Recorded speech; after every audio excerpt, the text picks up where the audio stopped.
Good morning, cadets. Welcome to the third experiment of class 12.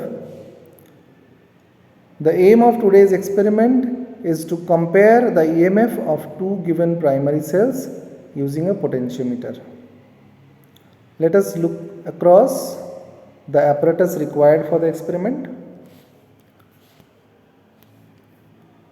The potentiometer, two primary cells, a rheostat, an ammeter to show a constant current flows through the circuit, a galvanometer, a one-way key or switch, a jockey and connecting wires. Let us look across the theory. We find that a voltmeter is useful to measure the potential difference between two terminals of a cell, but a potentiometer can be used to determine the EMF of a given cell. When E1 and E2 are the EMF of two cells, L1 and L2 are the balancing lengths when E1 and E2 are connected to the circuit respectively, and phi is the potential gradient along the potentiometer wire. We find that E1 by E2 is equal to phi L1 by phi L2. Hence, we have E1 by E2 is equal to L1 by L2. This is the working formula for this particular experiment. Let us see the circuit diagram. We have an auxiliary cell E which acts like a parent cell, and in our experimental apparatus we have used a battery eliminator for this purpose, which is connected to the ammeter and rheostat. Ammeter to show that a constant current flows through the circuit, and rheostat to control the current flowing through the potentiometer wire. On the other side, we have two cells E1 and E2 which are connected to the galvanometer at one particular time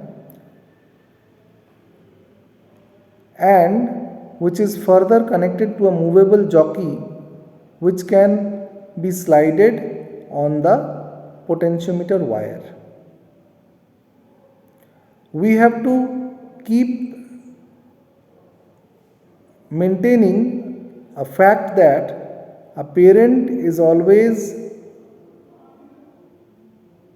bigger than the children. So here we find that E1 and E2 whom we want to compare are children compared to the EMF E which acts like a parent. So this is the only fact that we must consider, that before starting the experiment we must check that E must be greater than the EMFs to be compared, that is E1 and E2. The procedure of the experiment. We will first connect all the circuit components as per the circuit diagram. Again, we must remind that E must be, auxiliary cell E must be greater than E1 and also greater than E2. Then we will proceed as given in the procedure. At first, we connect cell E1 with the galvanometer to be connected to the jockey. Then we find out the balancing length L1 with respect to cell E1. After finding the balancing length L1, we replace E1 by E2 and then perform the same experiment and find out the balancing length L2 with respect to cell E2.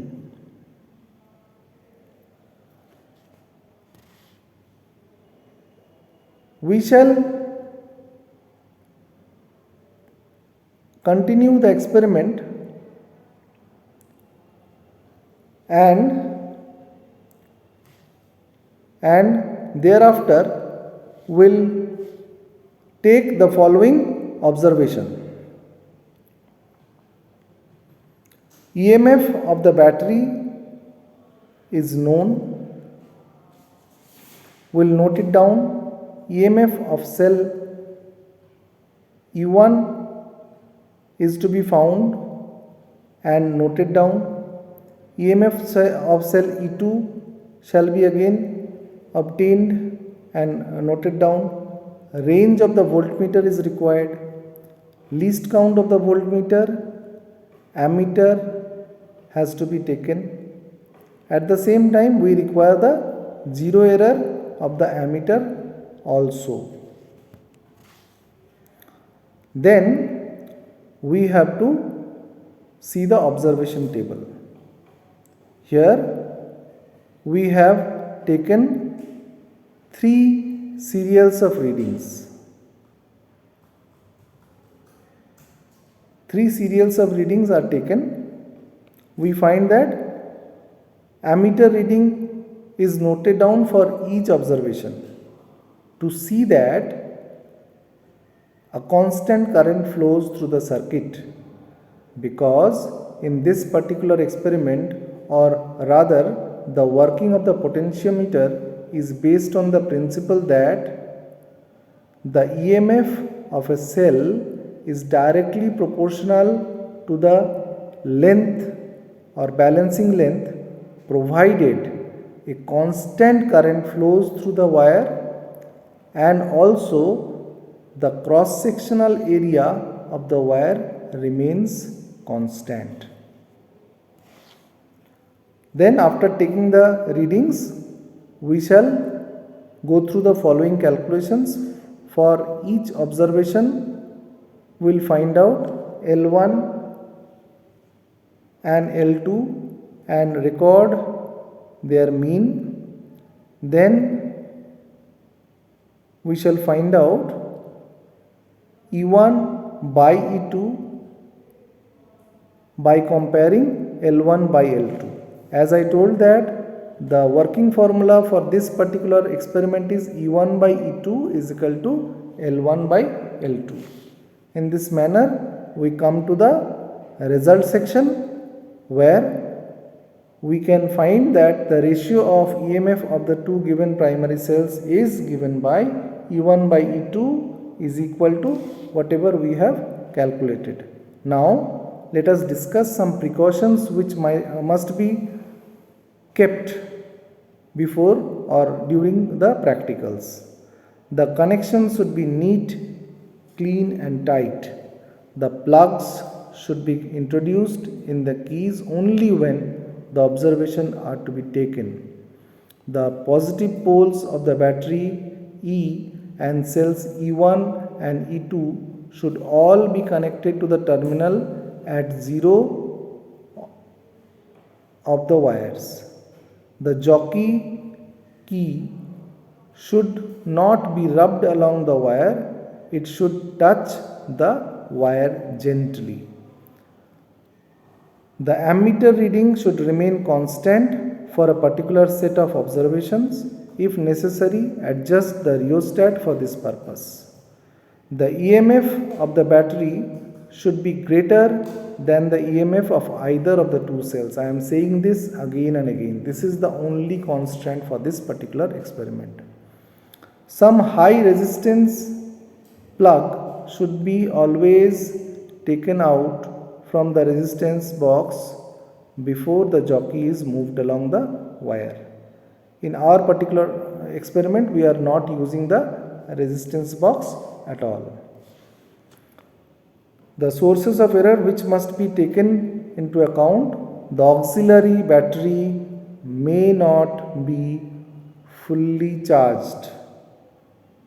During the course of the experiment, if the auxiliary battery has a potential less than any one of the two cells, the experiment might not work properly. The potentiometer wire may not be of uniform cross section and the material density throughout its length may not be same.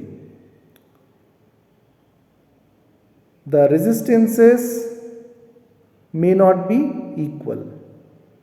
That's all for the presentation. Now let us take you people to a short demo of the experiment.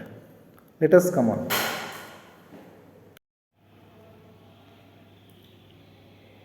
Welcome to the demo of the experiment.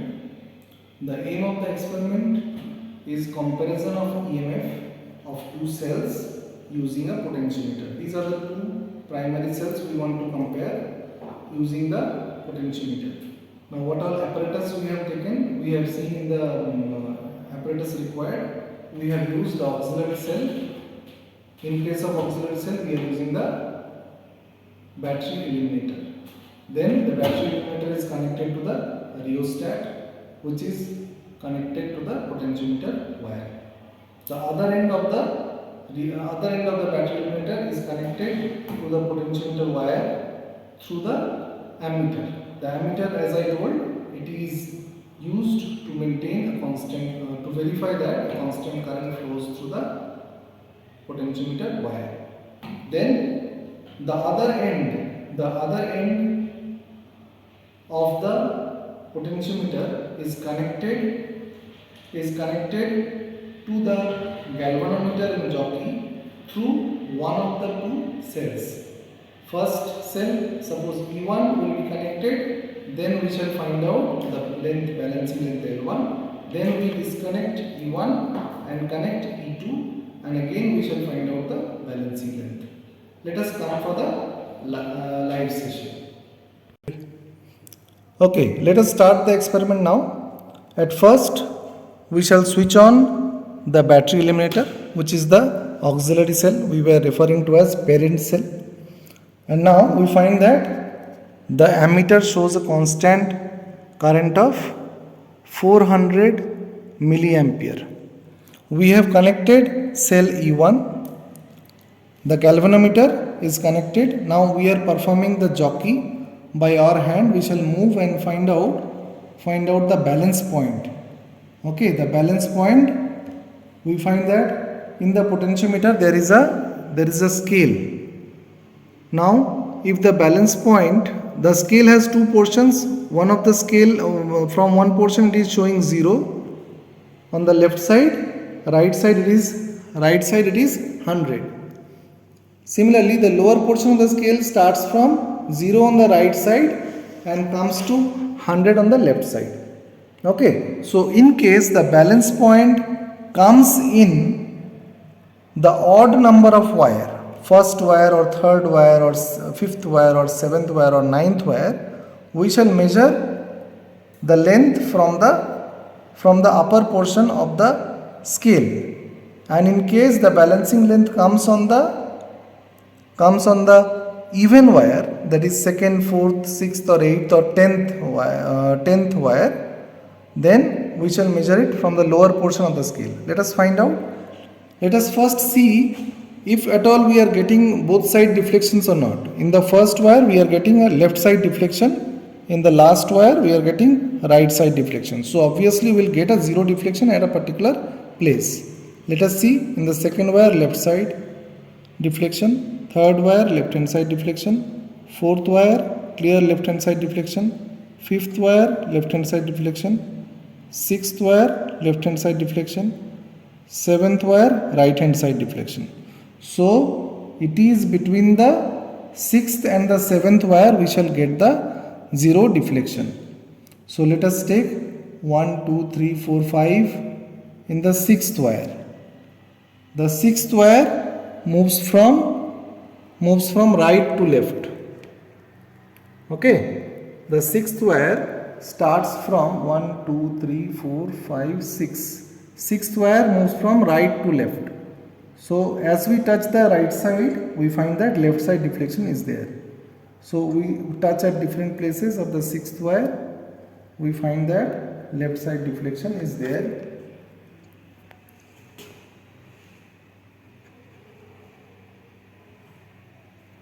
As told, we should not drag. Now in the sixth wire at the last also we are not getting zero deflection. So let us move to the seventh wire.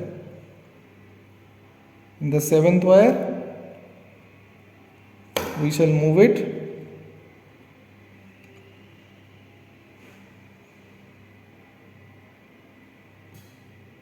At the last we have to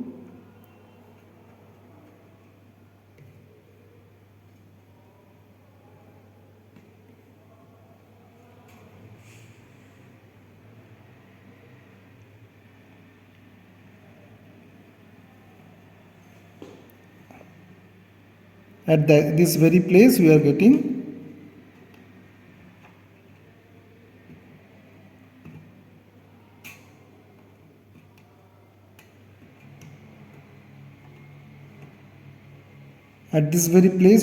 a zero deflection. See here we have got a zero deflection. You can check the galvanometer wire.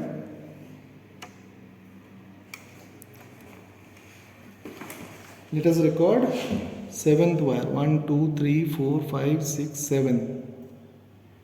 Seventh wire also we are not getting now. In the eighth wire, we are getting zero deflection.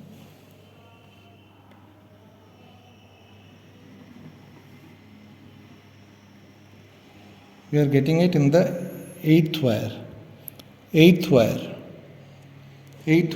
So it is 723. You can record 723. 7 wires for 700 centimeter and 23 from the bottom part of the scale. So 723 E1 is proportional to 723 centimeter. E1 is proportional to 723 centimeter. We now switch off or verify it once again. We again switch on. We verify once again from the other side. Okay. Let us start from the 10th wire. Right side deflection. Now it is left side deflection.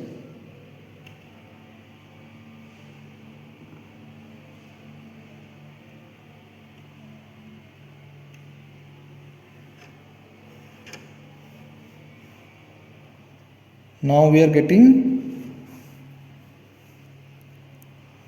at 36.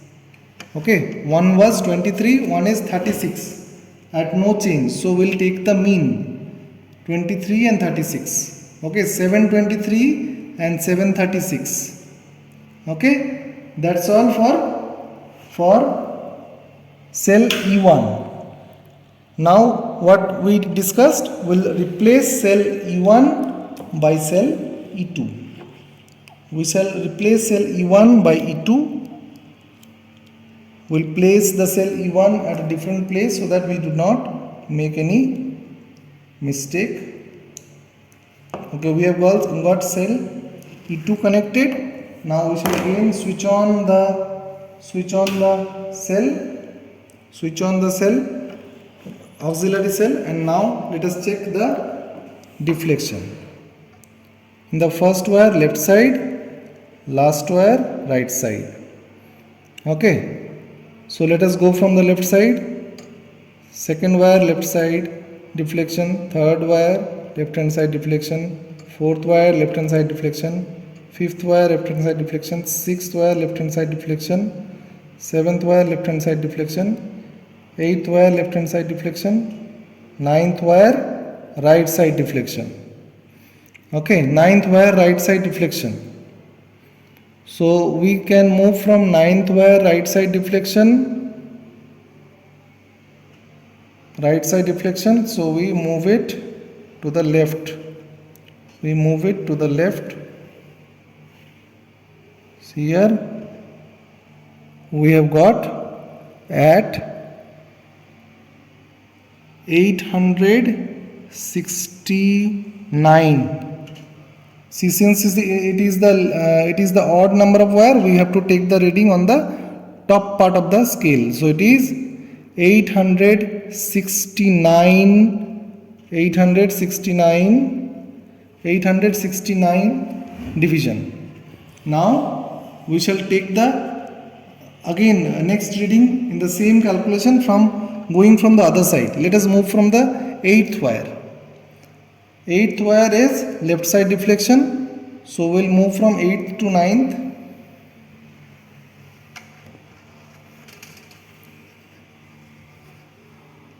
We have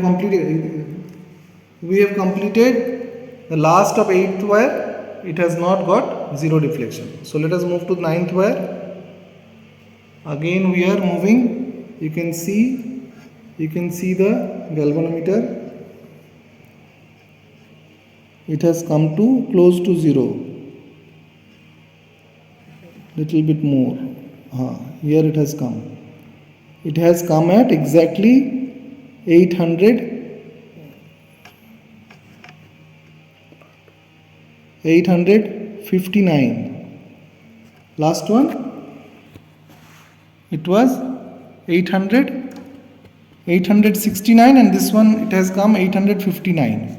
So we have got two readings. So we can now just get a mean of both of them, and that's all for this particular experiment. That's all. We have completed the experiment. We found that this experiment is very simple. We just have to ensure that the auxiliary cell has a EMF greater than the present cells. So initially we have measured the two cells. Cell E1 was showing initially 7.4 volts. Cell 2 was showing around 8 volts. So we have regulated 8.5 volts for the auxiliary cell. And then we found two readings, one going from the lower wire to higher wire, and then coming from higher wire, then 10th wire to the 9th wire, 8th wire, so on. So that increasing and decreasing, we get two readings for the same battery, and we get the mean of both of them. First of all, we got 723 for cell E1, then we found we got something around 760 something, around 756 I think, for the cell E1. So we can take a mean of them to have EMF E1 is proportional to whatever we are getting. Similarly, we continue the same process for cell E2. We found that initially we got the balancing length to be 869 centimeter, and when we reversed the way, we found that we are getting 859 centimeter. That's all. You can plot these readings in the observation table and get the ratio of EMF E1 by EMF E2. That's all. Thank you. We'll meet again in the next experiment.